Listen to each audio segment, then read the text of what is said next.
তাই আমাদের এই গভর্নমেন্ট অত্যন্ত চ্যালেঞ্জিং টাইমে আমরা রাষ্ট্রীয় ক্ষমতা হাতে পেয়েছি, যাতে আমরা একটা সাস্টেইনেবল পলিটিক্যাল এনভায়রনমেন্ট, সুন্দর একটা রাজনৈতিক আবহ এবং অর্থনীতি, সমৃদ্ধ একটা অর্থনীতি, আইন শৃঙ্খলা রক্ষার একটা ভালো উদ্যোগ আমরা গ্রহণ করেছি।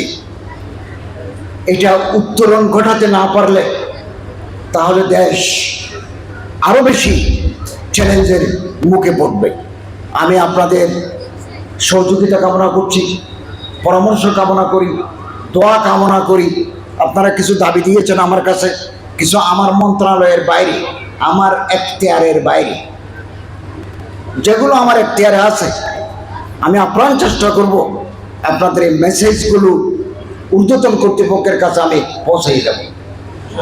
এবং আমাদের সময় কতদিন, আমরা অন্তর্বর্তীকালীন সরকার, ইন্টারিম গভর্নমেন্ট, আমরা কিছু সংস্কার করতে চাই, এটা জনগণের আকাঙ্ক্ষা। এই সংস্কার করে আমরা পরবর্তী সরকারের হাতে ক্ষমতা দিয়ে আমরা বিদায় নেব।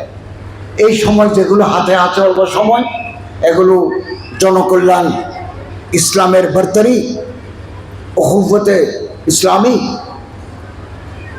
আমরা এই লাইনে কাজ করার জন্য অঙ্গীকার আবদ্ধ। এবং হিন্দুস্তান, পাকিস্তান, এ সমস্ত জায়গায় সালাফি, হানাফি, বেরলভি, এ সমস্ত মানুষদের কৌমি একজেহেতি আছে, হিন্দুস্তানে আছে। আপনারা জানেন আহলে হাদিসের যত জাফাকি কনফারেন্স হিন্দুস্তানে হয়, ওখানে বিশেষ মেহমান হিসেবে থাকেন দারুল উলুম দেওবন্দের মুহাদ্দিস হযরত মাওলানা আরশাদ মাদানী সাহেব। দেওবন্দের যখন কওমি একজেহেতি কনফারেন্স হয়, তখন আহলে হাদিসের হযরত উলামায়ে কেরাম ওখানে হাজির হন। আমাদের মধ্যে একতলাপ সত্ত্বেও আমরা কাছাকাছি আসতে পারি, এতে কোনো বাধা নেই। আলহামদুলিল্লাহ, আপনাদের মহাব্বত, আপনাদের আমার প্রতি আপনাদের আকীদাতের জন্য আমি আপনাদের আন্তরিক মোবারকবাদ জানাই এবং দোয়া করি আল্লাহ তাআলা এই নওদাপাড়া এই মাদ্রাসাকে দিন দুগুনি রাত চুগনি তরক্কি দান করুন এবং আপনারা এই মাদ্রাসা থেকে লেখাপড়া শেষ করে আরও উচ্চতর লেখাপড়া করেন। হযরত আল্লামা ডক্টর আসাদুল্লাহ গালিব সাহেব জিদুল মালিকও এই মাদ্রাসায় লেখাপড়া করে আবার অনার্স করেছেন, MA করেছেন, PhD করেছেন, রাজশাহী বিশ্ববিদ্যালয়ের প্রফেসর হয়েছে।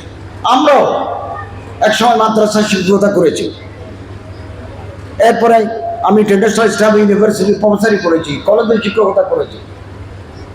আমাদের অনেক ছাত্র ভাইরা গভর্নমেন্টের উচ্চ পদে আছেন, জয়েন্ট সেক্রেটারি হয়েছেন। একসাথে আমরা মাদ্রাসায় পড়েছি। ফলে এই রাষ্ট্র যদি বদলাতে চাই, রাষ্ট্রের চেহারাকে যদি বদলাতে চাই এবং ভেদাভেদমুক্ত সমাজ যদি প্রতিষ্ঠা করতে চাই, আপনাদের উপযুক্ততা, পারঙ্গমতার পরিচয় দিতে হবে। এবং এভাবে যদি বিভিন্ন জায়গা থেকে মাদ্রাসার ছাত্ররা এগিয়ে আসে, তাহলে প্রশাসনের ভিতরে, পুলিশ অ্যাডমিনিস্ট্রেশনের ভিতরে, জুডিশিয়ারির ভিতরে, এডুকেশনের ভিতরে, কাস্টমসের ভিতরে, সব জায়গায় BCS ক্যাডার যেখানে আছে, যারা রাষ্ট্র চালায়, তাদের ভিতরে আপনার অংশগ্রহণ থাকবে। বাংলাদেশকে আমরা সত্যিকার কোরআন এবং হাদিসের আদর্শে একটি খোলাফায়ে রাশিদের নমুনাভিত্তিক রাষ্ট্র প্রতিষ্ঠা করতে পারব। আল্লাহ তাআলা তৌফিক দান করুন, আমিন। ওয়া আখিরু দাওয়ানা আলহামদুলিল্লাহি রাব্বিল আলামিন।